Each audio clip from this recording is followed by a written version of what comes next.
Statomas angaras, kuriame bus įrengtas putplasčio pjaustymo cechas. Angaro dvišlaičiam stogui sumontuoti panaudotos specialios konstrukcijos nešančios sijos iš medžio ir metalo. Tokios sijos montuojamos lengvai ir paprastai. Tai kaip tik matom šitą pastatą, kuris yra sumontuotas, yra nenaudojant mechanizmų. Praktiškai sumontavo šitas sijas pakėlėjų pagalba.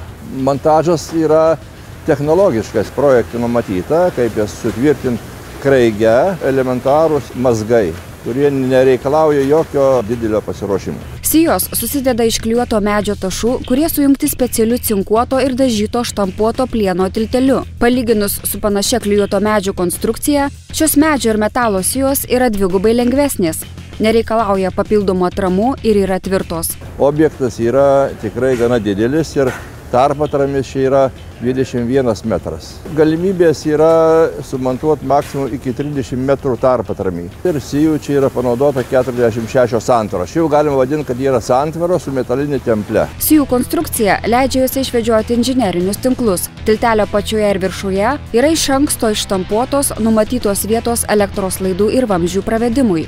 Sijos iš medžio ir metalo naudojamos įvairios paskirties ūkiniams, pramoniniams ir gyvenamiesiems pastatams. Šitų sijų panaudojimas yra labai platus.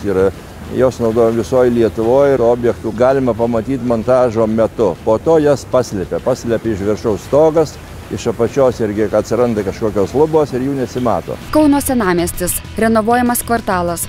Stogų konstrukcijoms naujai įrengti taip pat naudojamos specialios sijos iš medžio ir metalo. Čia kaip ir matom šitą vaizdą, kada reikia perdengti 8-9 metrų tarpatramį.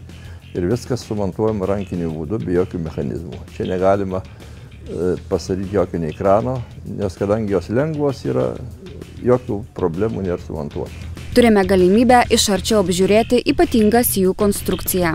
Tai kaip matosi, yra du bruseliai, apatinis ir viršutinis, ir tarp jų yra įpresuotas plieninis vadinamas tiltelis.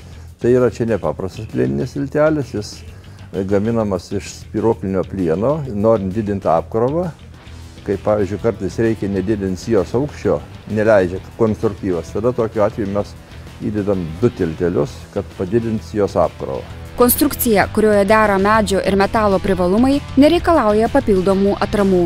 Tarptramis šiuo metu yra 9,5 metrų ir tarpų jokių nereikia. Jos pilnai atlaiko savo nesančią galę. Tokios sijos naudojamos ne tik stogų, bet ir perdangų konstrukcijoms. Perdangų irgi 9 metrai, 12 metrų yra, galima iki 15 metrų ir kur nereikalingos viduje jokios pertvaros, jokios tarpinės atramos. Tai čia yra labai patogu po to planuotis visą kambario interjerą. Iki tol buvęs apverktinos būklės, senamiesčio gyvenamasis kvartalas taps prestižiniu.